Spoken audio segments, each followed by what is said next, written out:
I'm Jere Patzer, and I'm here with a friend, Mike Jones. We've known each other a long time. I remember meeting him first when he was editor of Insight magazine way back in the 70s. Then I remember you went to the General Conference in the Temperance Department. Right. You were smoking on the side. Inevitably, you left the church. You've been away from the church for 16 years, and now you're back. Praise God. Thank you. Thank you. Why'd you write this book? Well, I also went through a divorce, Jerry, and when I went through the divorce, I felt like I had been editor of Insight, that it really wouldn't be appropriate for me to continue on in membership, so I resigned my membership. Didn't expect to be gone for 16 years, but I have been. And I'm back, and I'm really happy about that. And I just know that from what I'm told, there might be 1 million or more people like me that are inactive or former members or not active in church anyway. And I wrote the book in the hope that it might reach some of them and encourage them or inspire them to consider coming back to church. Well, the title is Sometimes I Don't Feel Like Praying, but it gets into much more. You, of course, have a very easy style to read.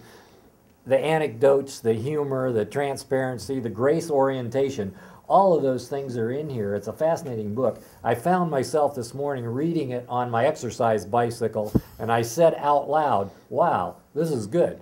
Well, the book helps me in the sense that when I do my exercise in the mornings, I never want to go to the fitness center. I do 2.5 miles every day, 5 days a week, and the old knees hurt. And I have a Bible text that I've learned to assimilate into my being, and I claim it every single morning. He gives power to the faint, and to him who has no might, he increases strength. And I say, Lord, please do that this morning, because I don't think I can do this. And he gets me through it every single time. I've got a lot of things that in the book like that I'm hopeful. They're kind of mundane, perhaps, but I hope they're practical and that they might encourage the average Joe or average Mike to get some help in their devotional life, get some strength, some energy, and some joy in their lives, in their walk with God. And ultimately come back not only to the Lord, but hopefully to the church. Absolutely, absolutely. That's my hope and my dream for the book. I said to my wife, you know, all of us are a little cynical about the gangs to God stories, and there's a lot of them out there, and they're good.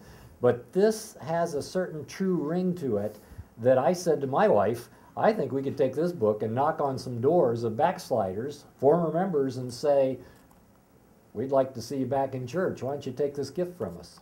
And I have some additional chapters in there, Jerry, having to do with some of the practical issues of life, like how to deal with anxiety or panic disorder, how to deal with depression, and some how-to kinds of information, how to forgive. A lot of people that are inactive or out of the church need to be able to do some forgiving. And in my chapter about my story coming back to the church, I apologize for the church and ask them to forgive the church for whatever the church may not have done or did do that caused them to leave. And to consider coming back, and let's get together and finish the work and get Jesus back here. I think we could take this to former members and hand it to them and invite them back to church, and it would be effective. That's my hope and my dream that this might take place.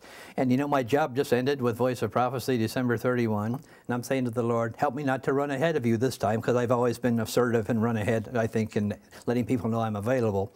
And the Discovery Channel called last week, and they said, we are doing a whole series on why people leave church and why they come back, and we'd like to talk to you. Wow. And I said, how in the world did you guys hear about me? And they said, well, and they told me, and they've asked for a copy of the book. I just sent it a week ago. I don't know if that'll have anything to do with my next job or not, but it's just fascinating to let the Lord lead and watch him lead, and he always does. Well, God's used you, Mike, before. He will again, and I believe he's going to use this book in a powerful way.